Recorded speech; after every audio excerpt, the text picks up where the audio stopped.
From little-known camps to high-flying aces, we're honoring our local veterans right now on Columbus Neighborhoods.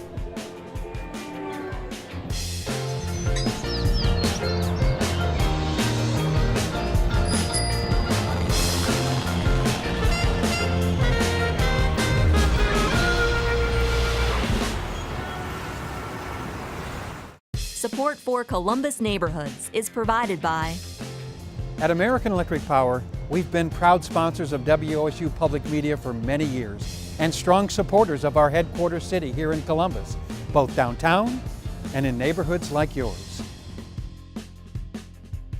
State Auto Insurance Companies, serving customers and communities for nearly a century.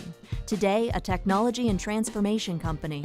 Risk takers, creators, innovators. A company defined not by its history, but by its people. State Auto. The Columbus Foundation. Smart philanthropy for a smart city. ColumbusFoundation.org. Bailey Cavalieri. Your relationship with your law firm doesn't need to be complicated, it just needs to be right. CODA. Keeps our community moving forward. Falgren Moortine Marketing and Communications. Think wider. Ohio Health focuses on you and your family with a mission to improve the health of our communities. And by contributions from these and other Columbus area families who support WOSU. Thank you. Over the last 200 years, Central Ohio has been the location for military camps through many conflicts, such as Camp Chase during the Civil War. One of the lesser-known camps was in Upper Arlington, right before the United States entered World War I. But the men weren't going over there, they were headed south of the border.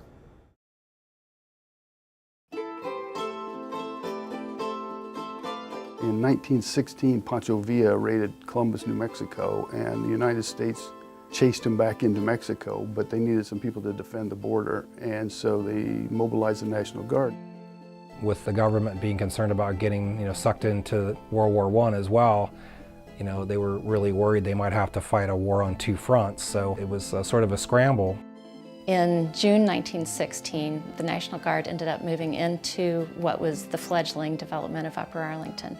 They notified the King Thompson Company that they were going to be seizing the land and building a training camp there. My father had just graduated, he was 16 from high school, and was prepared to go to Ohio State, but decided to sign up when the call came. His tent was near Tremont Road and Lane Avenue, and when we'd drive by, he would point to a red brick house and say, "My tent was back there where I sat and ate my beans."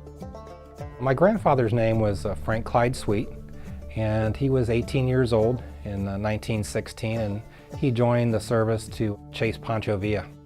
The letter that he wrote to his mom on July 3rd of 1916 gave me a little bit more information about what camp was like 100 years ago and at this sort of harried situation.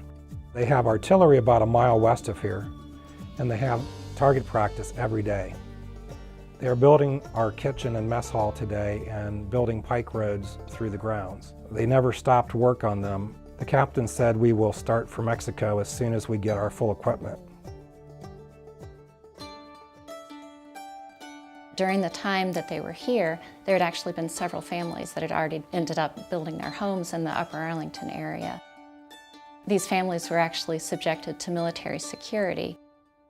There were 28 residents in the area, and they had to have passes to go anywhere. My father and his brother wanted to go across the street just to visit their grandparents, and they had to have passes.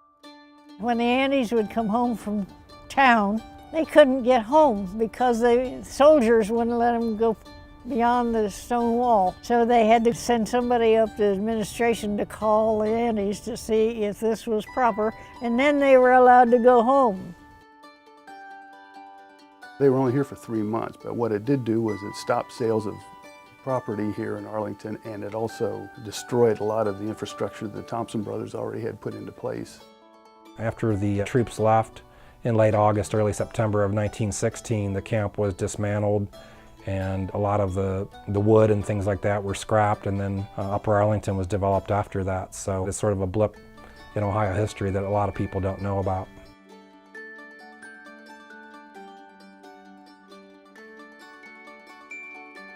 In the 1930s and 40s, the biggest comic strip going was Terry and the Pirates. It was created by local cartoonist Milton Caniff.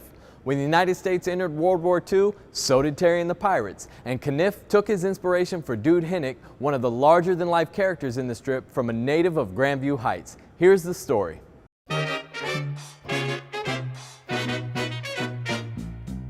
Frank Higgs was a real popular guy in Grandview High School. Some people characterized him as the class clown. Later, when he went to Ohio State, was nicknamed Dude by people that he hung around with, one of whom was Milton Caniff. They were both fraternity men. They were not in the same fraternity, but during that time at Ohio State, fraternities were a big part of social life. So they knew each other because they did stuff together as frat boys.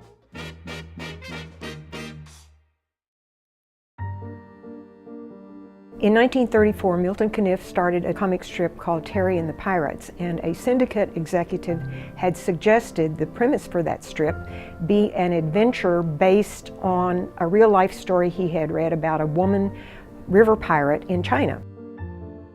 And when the Japanese invaded China in the mid-late 1930s, it was just natural that Milton Caniff would incorporate that into his comic strip.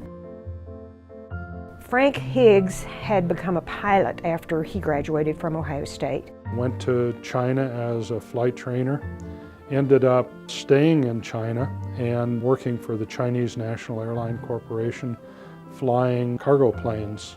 Higgs, being an adventurer, decided to go to China to do what he could to further what he understood to be the Chinese fight for freedom against the Japanese. And this involved flying from India over the mountains to China. It was called Flying the Hump.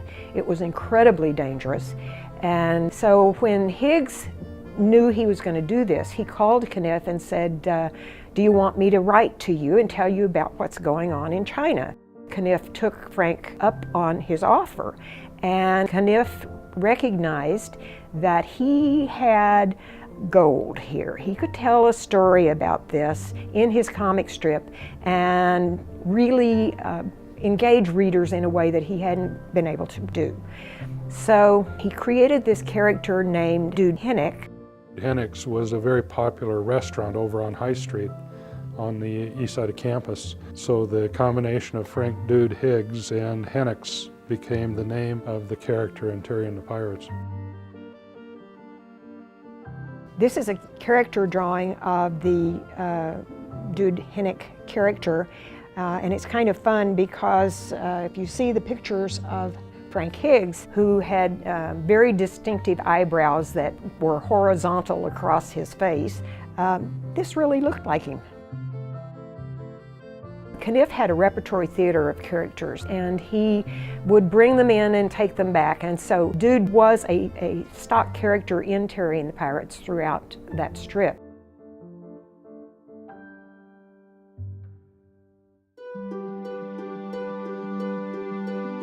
The real Frank Higgs had more fantastic adventures in his real life than the fictional character did. And after the war was over, after the armistices were signed, he continued to support Chiang Kai-shek. And in the fall of 1945 was flying a jet to try to aid in the escape of the Chinese Nationalist Army, and his plane was shot down.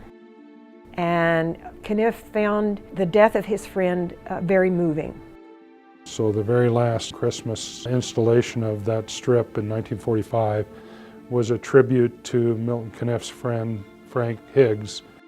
Today, your mind will be on your particular good Joe who didn't come back for Christmas. But if you liked Dude Hinnick, you might want to spare a thought for Frank Higgs. Dude died with him. He actually later revived the Higgs name in Steve Canyon. He named the fictional Air Force Base Higgs Air Force Base. So that was just a little special nod to longtime readers that would make the connection between Higgs and Hinnick and this friendship that was a part of Terry and the Pirates.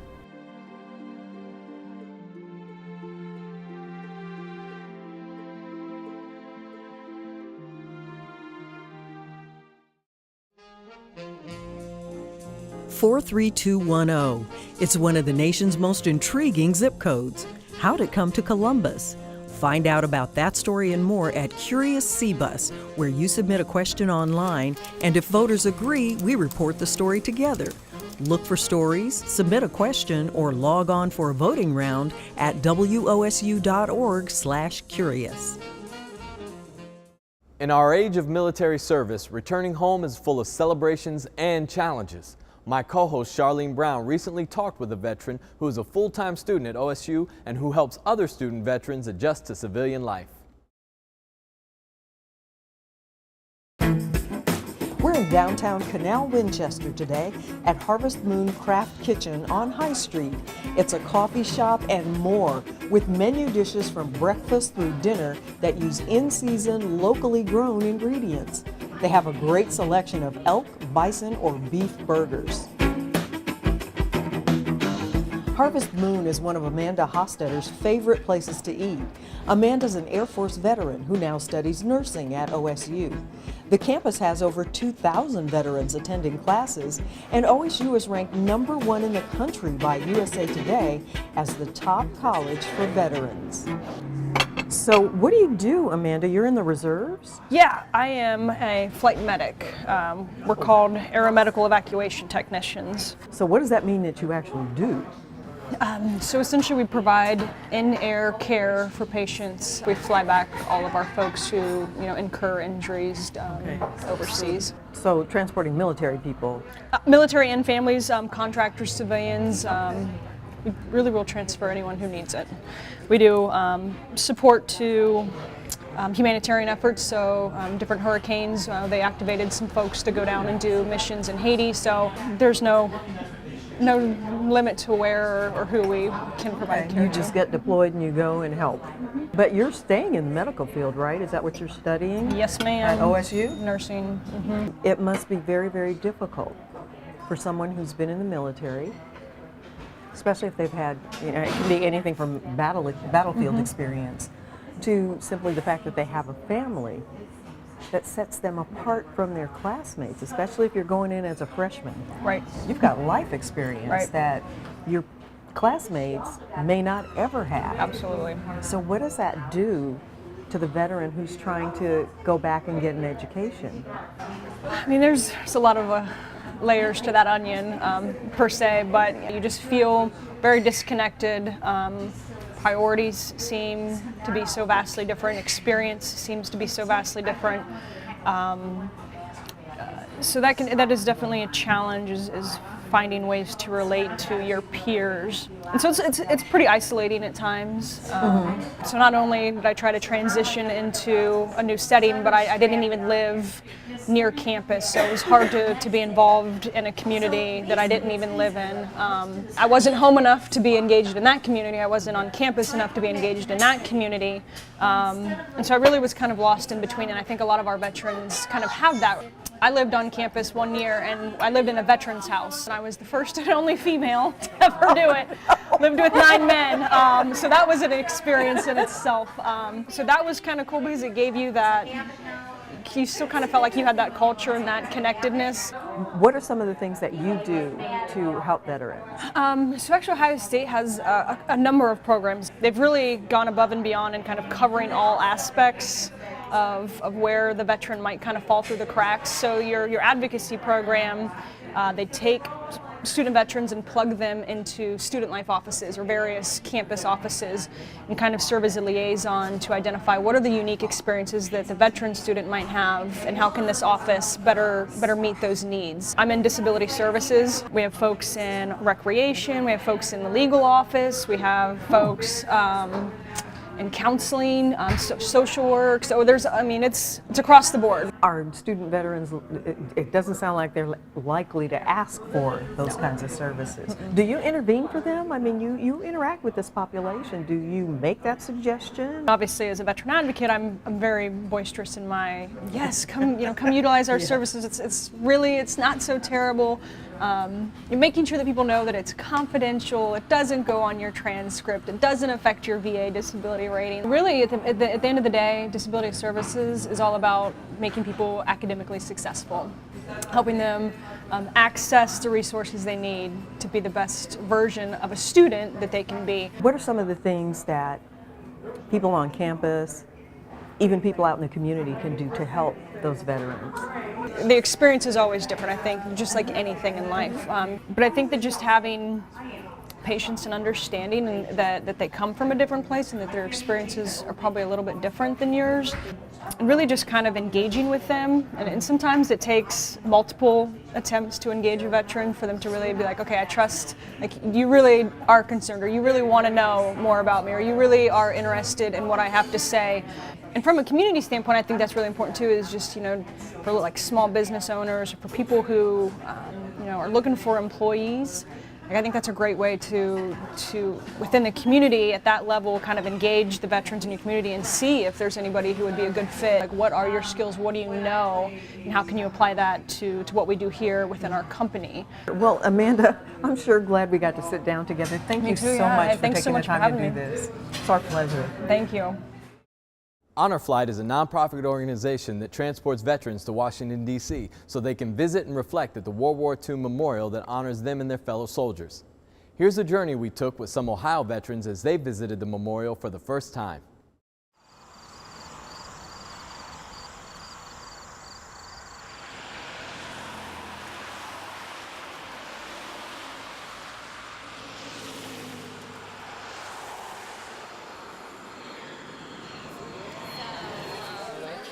Honor Flight is a not-for-profit group that flies World War II veterans to D.C. for free.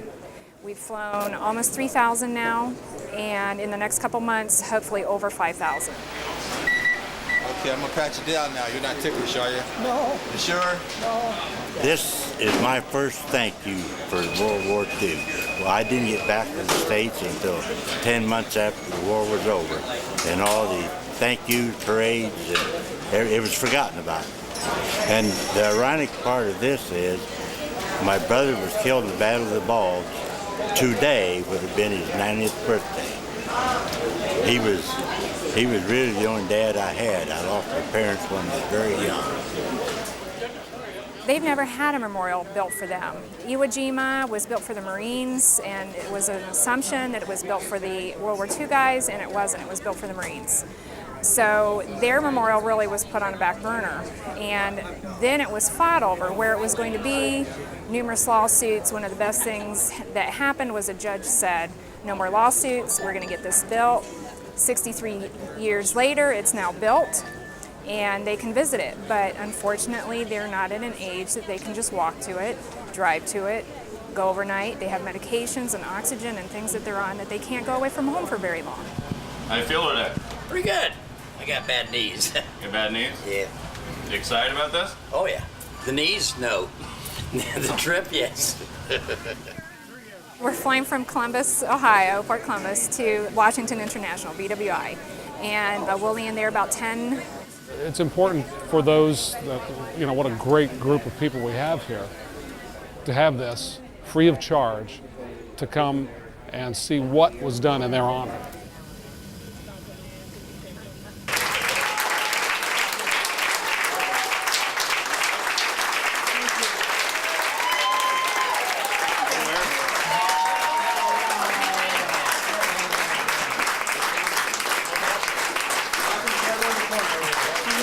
Happy thing in my life. This is the best. This is the best. Super. Oh, beautiful. Yeah, I just love it. It's wonderful. I said that brings tears to your eyes.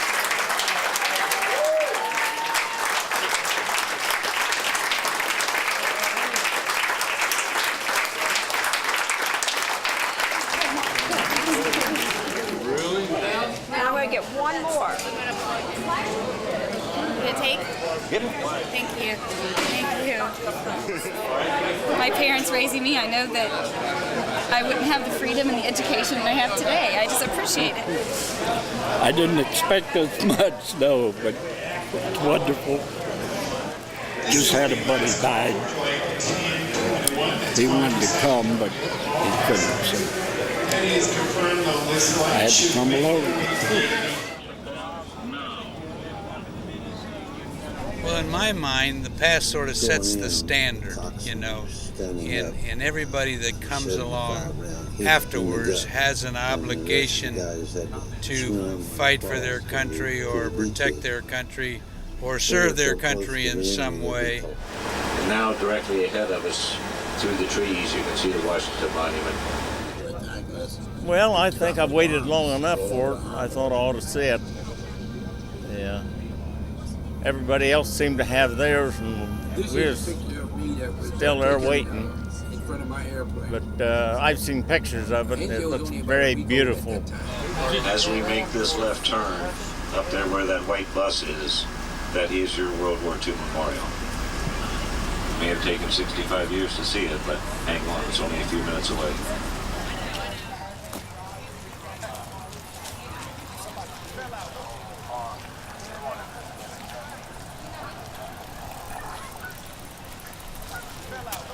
We were all in the same fraternity, you know. We're all World War II, we're all in our 80s, and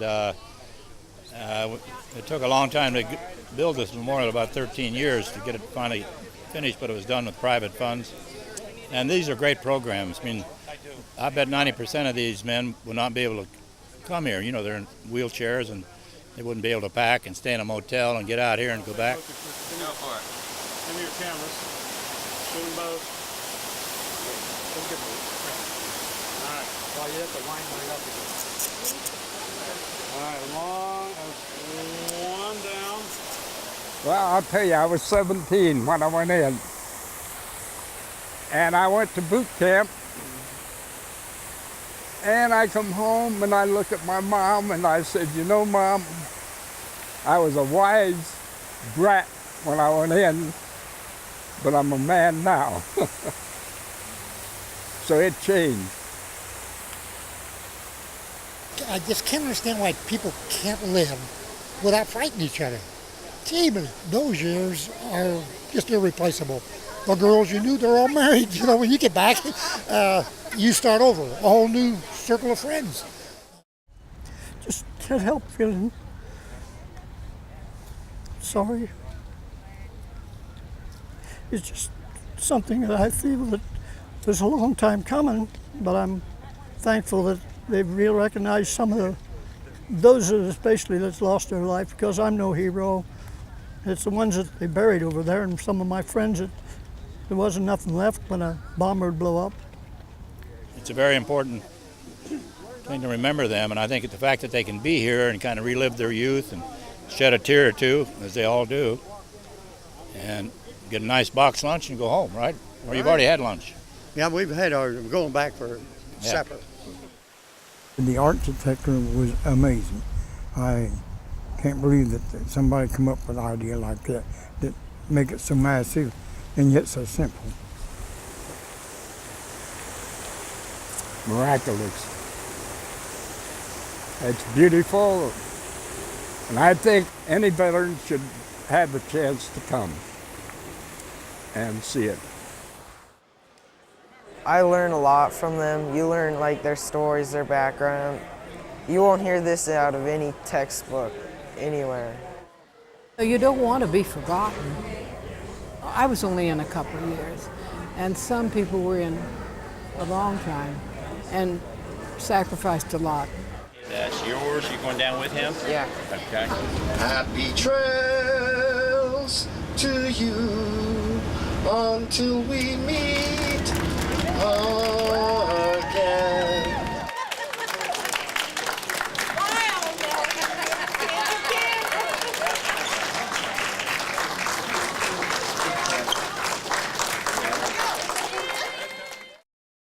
Thanks for being with us. And remember, you can catch all our episodes on columbusneighborhoods.org. Plus, see our stories on the WOSU mobile app. And you can follow us on Facebook, Twitter, and Instagram.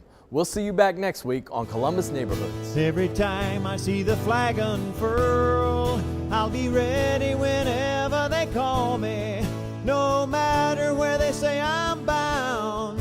And when it's over, I'll still be around, 'cause I'm coming home. good to be home.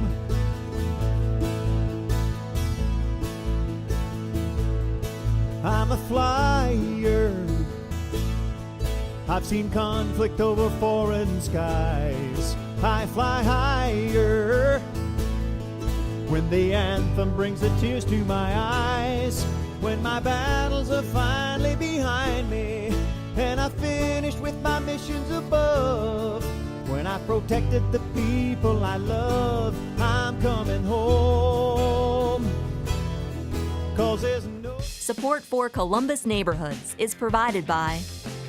At American Electric Power, we've been proud sponsors of WOSU Public Media for many years and strong supporters of our headquarters city here in Columbus, both downtown and in neighborhoods like yours.